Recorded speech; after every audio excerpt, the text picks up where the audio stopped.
So we're driving to the marriage retreat for Disciple Christian Motorcycle Club in Tulsa, Oklahoma. We've got 7 hours in the car together. This is my beautiful wife, Amanda. She hates being on camera, but she's blessed me with this opportunity because we always talk about the life of a prospect. Well, today we're going to talk about the wife of a prospect and what it's like for the ladies that support us as we're pursuing membership in this club. So the first question I have for you, Amanda, is when I reached out to DCMC, I wasn't really like looking to pursue membership in a club. I was just looking for some Christians to ride with.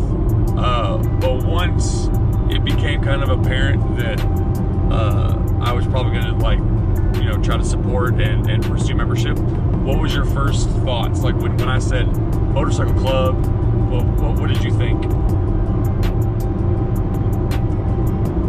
I mean, my first thoughts were probably like, okay, because the closest people was in Dallas, so it did not make a whole lot of sense to find people to ride with that were 6 hours away from us. So, and I figured it would be also a fleeting, passing type thing, that it was not going to be something that stuck. Yeah, I would say that I have that problem a lot where I get really into something for a little while and then I kind of like it falls off, ADHD or whatever. I get super excited about things. So, okay, I've been pursuing membership since June of 2019. What would you say it would be probably, coming off that, what's one of your biggest misconceptions, or what's something that you thought would be a one-way and maybe it was different, or even some things that you thought would be a certain way and you realized you were right? What do you think? Like, what's some things that you were presently surprised about?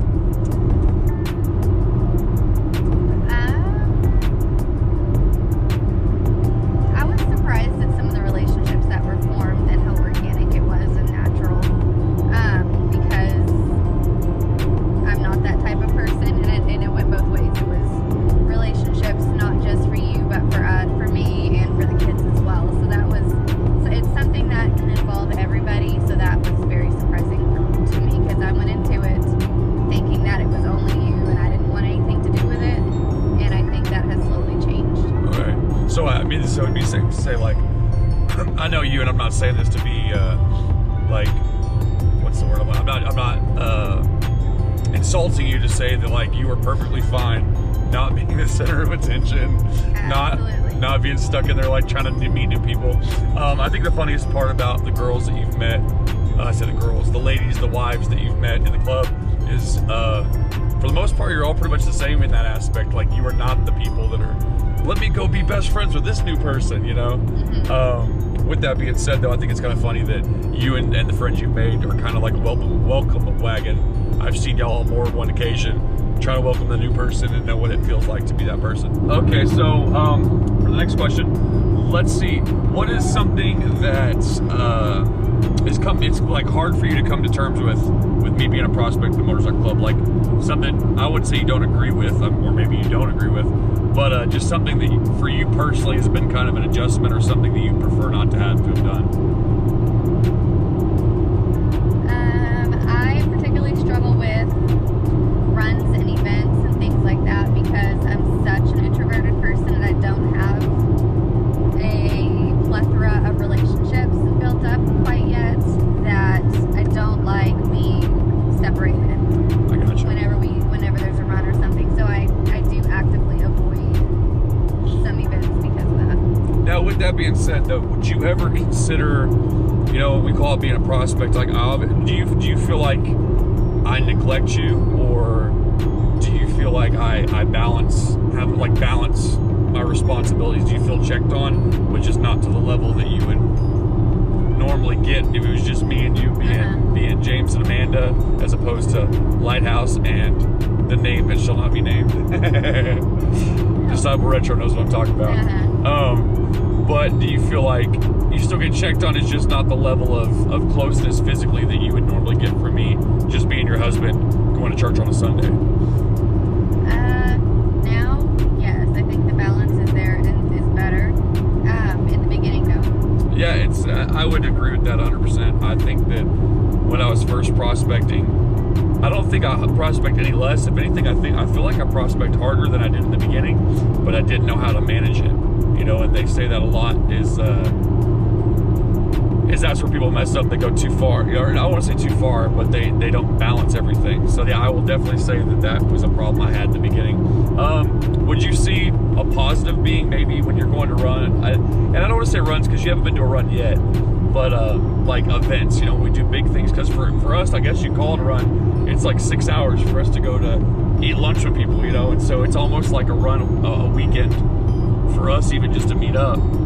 But would you say that a positive might be that it forces you to lean on to those ladies that you look forward to seeing in the weekends? Do you feel like you'd have those relationships if you hadn't had to like let me go to prospect and be with the other wives? Does that make sense? So I would say I don't feel like it has forced me to make relationships. I think the forced ones are the ones that are awkward still, and you still don't have a relationship with those people. Yeah. I think that it caused some relationships to happen somewhat organically. I got you. You couldn't like retreat into yourself or your relationship with me. No. One, I'm perfectly content hanging out by myself if I have to. Yeah. But some of the events and things that we've gone to and the people we've been around, it just, you get welcomed in. Yeah. So, and that has just continued. I got you. What would you say is what's your favorite memory so far, or your favorite experience so far that you've gotten to have? I mean, like I said, we've been about a year and a half, and I would say, when I say the year and a half, like all in, like, you know, we go and do weekends probably at least once a month, right? We travel, you know, 6 hours or so, stay at like Disciple Get Right in his wife's house, or, you know, staying with Corey or somebody like that. What would you say is probably one of your favorite memories so far?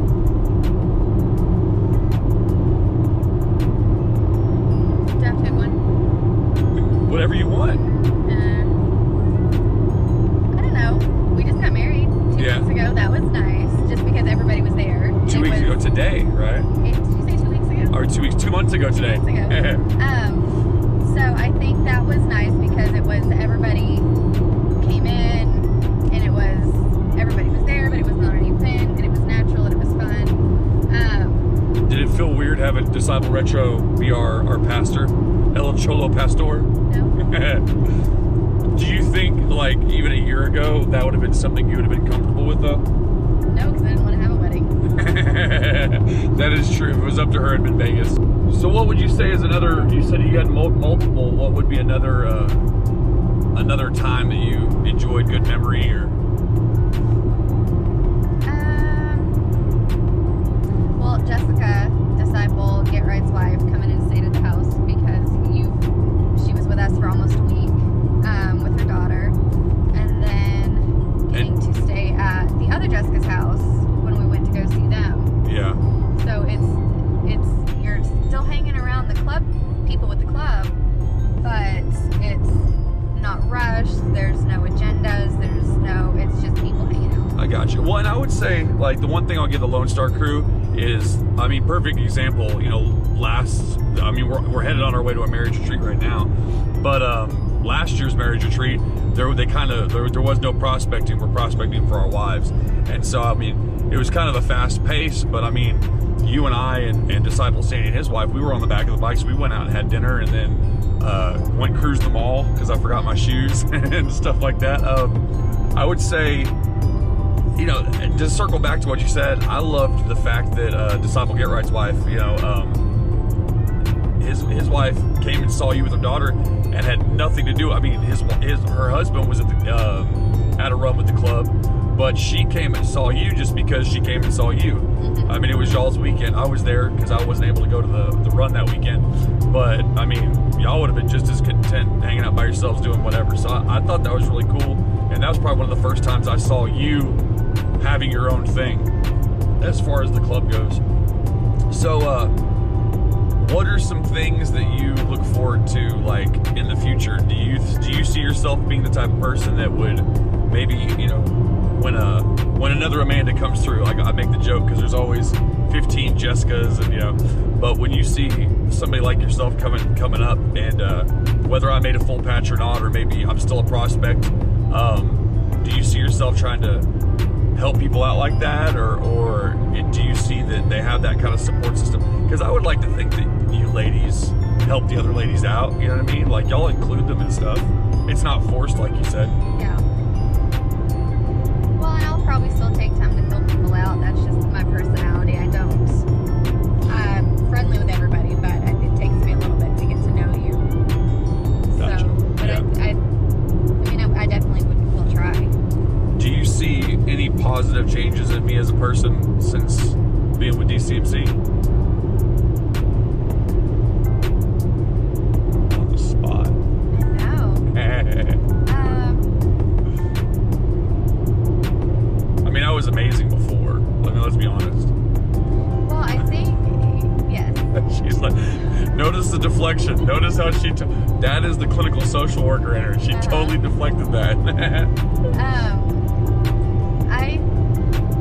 I think a lot of the positive changes are coming about because of the group of people that you're surrounding yourself with. So absolutely yes. And it says a lot. You see a lot of changes whenever you have those people to talk to. You have those people to get things out with. And whenever you're able to do that, you're overall going to change as a person. And I would say that we've seen that in you. Sweet. I mean, and you're pretty cool too. Oh, thanks. No, I would say, it's funny because the more I've pursued membership and the more I've ridden, like you yourself, you're coming off a motorcycle wreck a little over a year ago. You broke your leg, traumatic brain injury, the whole 9 yards, and you were still, couldn't wait to get back to riding, which will be a future video. But, I think it's cool because even you, man, you've been like probably the best backup ever as far as, for people that don't know, I'm a guy that's kind of in my own area. The closest person to me is 2.5 hours away, and even he's a single guy by himself as far as in the club. I've had you go to plenty of events with me, and I say stand your ground, but you do, you're friendly and you're nice and everything like that, but you have my back, and that's been a blessing for me because not a lot of ladies can do that. And you've even been in some situations we've gotten to go out for rides with other 1%ers and their wives and stuff, and just had a good time. But did you see yourself being as involved as you are now when I first started pursuing, or did you just think this would be something that I did and you might, kind of see some people on the weekends or something? No, I thought it would be just you. I didn't, and that's how I kind of compartmentalized it in the beginning. Was this was your thing? I didn't want anything to do with it, and that seems like a theme though, doesn't it? Like a lot of the ladies say that, like, yes. Whatever, and then like right now, we've been sitting here cutting up on Marco Polo before we made this video, and joking around with the husbands and the wives, and everybody's just having a good old time, Did you think that, I mean, I would consider probably, we call them the Jessicas, for people that don't know, the two Jessicas in the Lone Star crew, like, y'all are kind of a package deal. I have no problem knowing that if I go to an event, or we go out to eat, or we go and do something, like, not to sound like I don't care about you, but I don't worry about you, you know what I mean? Like, I worry about you sometimes when we go to places and you're by yourself, because I know how you are and I want to protect you. But now it's funny because of the network of like friendship you guys have that's organic. I don't worry about, like, I don't have to have you in the back of my head like, oh man, I hope she's okay. I hope she's okay. And it's actually allowed me to be a better prospect because you've made friends. Hey guys, thanks for watching our video. Amanda, appreciate you letting me interview as uncomfortably as possible. We're gonna have some future videos like Amanda coming back off her wreck, getting back on the motorcycle, and just periodically, I think I'm just gonna stick a camera in her face and see if she likes it. We're gonna say bye.